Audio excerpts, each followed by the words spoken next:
शब्द क्या है, उसकी परिभाषा और शब्द को 4 भागों में बांटा गया है और जितने भी भागों में बांटा गया उन सभी के प्रकार सब कुछ आज आपको क्लियर हो जाएगा। छोटे से वीडियो में मैं आपका टाइम और डाटा दोनों बचाऊंगा और पूरे तरीके से आपको समझाऊंगा।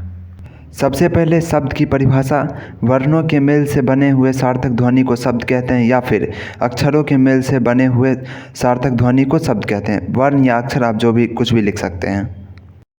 सबसे पहले शब्दों को 4 भागों में बांटा गया है। शब्द के 4 भेद नहीं होते हैं, शब्द को 4 भागों में बांटा गया है। तो 4 भाग कौन कौन सा है?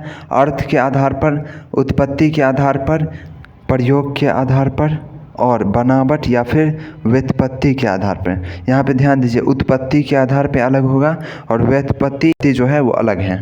तो दोनों इस तरह से 4 आधार हो गया। चलिए आगे बढ़ते हैं। आपको समझ में आएगा, वीडियो को ज़रूर अंत तक देखिए। आप दूसरों को समझा दीजिएगा इस छोटे से वीडियो को देख के।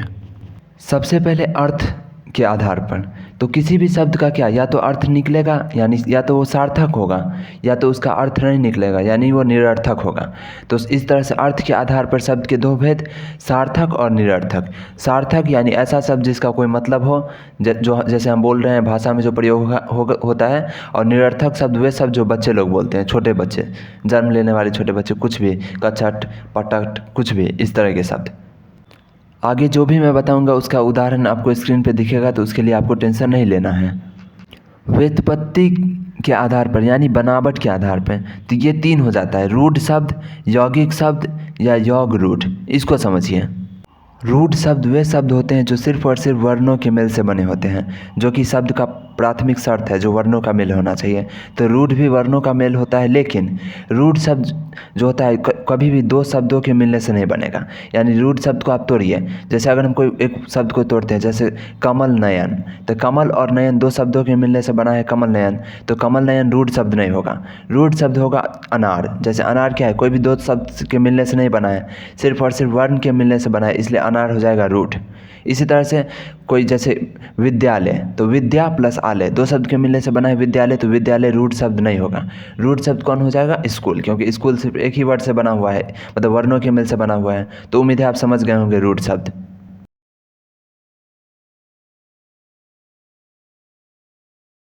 अगला यौगिक। यौगिक भी वर्णों के मेल से ही बनता है, क्योंकि शब्द ही वर्णों के मेल से बनता है, इसलिए यौगिक शब्द भी वर्णों के मेल से तो बनेगा ही। लेकिन यौगिक का विशेषता क्या है? इसको तोड़ेंगे तो 2 शब्द के मिलने से बनेगा यौगिक। तो जैसे विद्यालय, मैंने बोला था विद्यालय रूढ़ शब्द नहीं होगा, लेकिन यौगिक हो जाएगा। क्यों? क्योंकि विद्या प्लस आलय से बना है विद्यालय।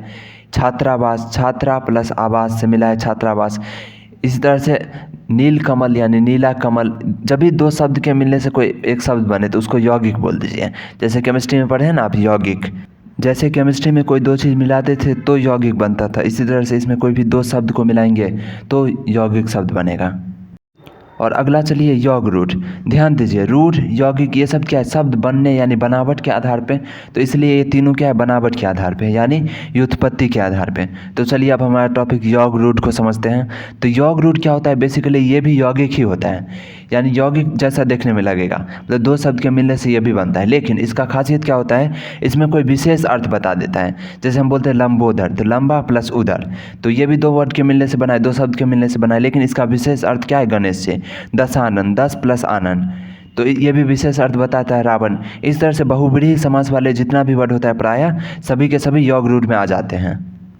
लेकिन बहुत सारे शब्द जो सामान्य अर्थ में एक बार में पकड़ाता नहीं है कि ये योग रूढ़ है। जैसे अगर हम पंकज को देखें, पंकज, तो ये भी एक योग रूढ़ है, क्योंकि पंकज का मतलब होता है कीचड़ में खिलने वाला, और ये कमल तो होता ही है पंख प्लस अज, तो पंकज क्या है? योग रूढ़ है, जो कि सामान्य मत एक बार में नहीं पकड़ाता है। तो इस तरह का 1-2 हार्ड होता है जिसको आपको देखना होगा अगर आप हायर क्लास में पढ़ते हैं। अगर आप जूनियर हैं तो फिर ध्यान देने की ज़रूरत नहीं है, आपके लिए इतना नॉलेज पर्याप्त है।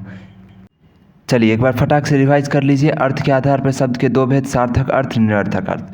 उदाहरण आप अनगिनत दे सकते हैं, क्योंकि इसका कोई अंत नहीं है। सार्थक शब्द जो भी आप बोलते हैं सबका सब सार्थक अर्थ, जो आप नहीं बोलते जिसका कुछ मतलब नहीं होता है निरर्थक शब्द। इस तरह से व्युत्पत्ति यानी बनावट के आधार पर रूढ़, यौगिक, योग रूढ़। रूढ़ जिसका टुकड़ा करने पर कोई 2 शब्द के मिलने से नहीं बनता है, यौगिक जो 2 शब्द के मिलने से बनता है, योग रूढ़ जो 2 शब्द के मिलने से बनता है लेकिन विशेष अर्थ बताता है। तो उम्मीद है आपको दोनों क्लियर हो गया होगा। अब चलिए उत्पत्ति के आधार पर चलते हैं। आपको नोटबुक से निकाल के रिवाइज़ करने में जितना टाइम लगेगा उससे भी कम टाइम में मैं आपको याद करवा रहा हूँ, चीज़ें समझा रहा हूँ। तो ज़रूर लाइक और सब्सक्राइब कर लीजिए, क्योंकि मेरा चैनल जितना हेल्पफुल आपके लिए नहीं होगा। इस टॉपिक पे आप सर्च कीजिएगा तो घंटों 2-2 3-3 घंटा का वीडियो आपको मिलेगा, लेकिन यहाँ पे छोटे से समय में मैं आपको पूरा बात समझा रहा हूँ। तो ज़रूर सब्सक्राइब कीजिए ताकि मेरा मेहनत का कुछ आउटकम निकल सके। चलिए, उम्मीद है आप लाइक कर दिए होंगे। अब चलिए, इसमें पहला आता है तत्सम। तो तत्सम क्या है उसको समझिए। तत्सम ये मूल रूप से संस्कृत के शब्द होते हैं जिसको हम हिंदी में एज इट इज़ इस्तेमाल में लाते हैं, जैसे अग्नि, जल, वायु, श्रेष्ठ, ये सब क्या है संस्कृत के शब्द है जिसको सीधे इस्तेमाल में लाते हैं। चलिए, अगला क्या है तद्भव। तद्भव ये संस्कृत के शब्दों को थोड़ा सा बदल के, थोड़ा सा उसमें बदलाव करके, आसान बना के जब हिंदी में प्रयोग में लाते हैं तो उन शब्दों को तद्भव कहा जाता है। तो इसको ऐसे समझिए, जैसे हम बोलते हैं आग, तो आग क्या है, अग्नि से बना हुआ शब्द है आग, तो इस तरह से ये भी क्या है तद्भव है। इसी तरह से दूसरे शब्द को देखिए तो कर्पूर एक संस्कृत का शब्द है जिससे कपूर बनता है, तो ये भी क्या है तद्भव है। इस तरह से बहुत सारे आपके स्क्रीन पर दिख रहा होगा। देशज, देशज वे शब्द हैं जो हमारे देसी शब्द है, अपने शब्द है, जो ना तो संस्कृत से आए हैं और न ही संस्कृत के वर्ड को बदल के लाया गया है, यानी ये पूर्ण रूप से देसी शब्द, तो उसको देशज शब्द कहेंगे। जैसे लोटा, रस्सी, ये सब क्या है देशज शब्द। सिंपल, जो सब तत्सम नहीं है, तद्भव नहीं है, वो देशज हो जाएगा। लेकिन ध्यान रखिए, विदेशज अब एक एक्स्ट्रा कैटेगरी है, जो दूसरे भाषा के शब्द होता है उसे विदेशज कहते हैं। जैसे इंटरनेट, मोबाइल, कंप्यूटर, ये सब क्या है, चाउमीन, ये सब क्या है दूसरे भाषा के शब्द हैं, यानी इंग्लिश के शब्द है या फिर चाइनीज़ शब्द हो सकता है चाउमीन। इस तरह से अरबी भाषा का भी बहुत सारा शब्द होता है जिसको हिंदी में इस्तेमाल में लाते हैं। तो वो हायर क्लास में आप जाइएगा तो वहाँ पे अरबी शब्द, फारसी शब्द देख के आपको कन्फ्यूज़ किया जाएगा। तो बाकी अगर आप जूनियर है तो अभी आसानी से आप पता कर लीजिएगा कौन सा देशज कौन सा विदेशज। तो इस तरह से चलिए फटाक से रिवाइज कीजिए। तत्सम हो गया संस्कृत का, तद्भव हो गया संस्कृत का शब्द लेकिन थोड़ा बदलाव के साथ, देशज हो गया देसी शब्द जो कि ना तत्सम है ना तद्भव है, और विदेशज जो इन तीनों से सबसे अलग है, दूसरे भाषा के शब्द जिसको हिंदी में प्रयोग लाया जाता है। चलिए अब लास्ट है प्रयोग के आधार पे। अगर आप चाहते हैं कि इसी तरह से सब चैप्टर फटाफट रिवाइज कर लें तो डिस्क्रिप्शन में जाइए, आपको लिंक मिल सकता है जो भी मैं अपलोड किया हूँगा इस तरह का शॉर्टकट वाला वीडियो जिसमें जल्दी जल्दी मैं समझाया हूँगा चीज़ों को, तो वो आप देख सकते हैं। मुझे लगता है आपको अगर एग्ज़ाम वगैरह नज़दीक है तो आपको वो मदद मिलेगी, तो डिस्क्रिप्शन में ज़रूर चेक कर लीजिएगा। अब चलिए प्रयोग के आधार पर शब्द के भेद को देखते हैं। पहला है विकारी शब्द, दूसरा अविकारी शब्द। अब यहाँ पे ध्यान दीजिए क्योंकि ये कई बच्चों को दिक्कत करती है। चलिए विकारी शब्द। विकारी शब्द ऐसे शब्द होते हैं जिनका रूप लिंग, वचन या कारक के अनुसार बदल जाता है। अब इसको सरल भाषा में समझिए। ज़्यादातर जो शब्द होता है, मैक्सिमम शब्द जो विकारी शब्द ही होता है, यानी जिसको आप एक वचन से बहुवचन में बदल सकते हैं। लड़का के लिए अलग, लड़की के लिए उसमें बदलाव कर सकते हैं। जैसे अगर हम बोले अच्छा, तो लड़की के लिए क्या हो जाएगा, अच्छी हो जाएगा, यानी हम इसका लिंग के अनुसार इसको बदल दिए। अगर हम बोलते हैं गेंद, तो बहुवचन के लिए गेंदे बोल दिए, यानी बहुत सारा गेंद। तो इसमें क्या कर रहे हैं हम, तो लिंग, वचन या फिर कारक के आधार पे हम शब्दों को बदल रहे हैं, तो यही हो जाता है विकारी शब्द। जैसे केला का केले, बहुत सारा जो भी आप शब्द सोचेंगे ज़्यादातर होगा विकारी शब्द ही। और अब चलिए आखिरी अविकारी शब्द, यानी वैसे शब्द जो विकारी शब्द नहीं है वो अविकारी शब्द हो जाएंगे। जैसे मैं, आज, तो आज मतलब इसको ना लिंग के अनुसार बदल सकते हैं ना बहुवचन कर सकते हैं इसको। आज ये शब्द हर कीमत पे आज ही रहेगा।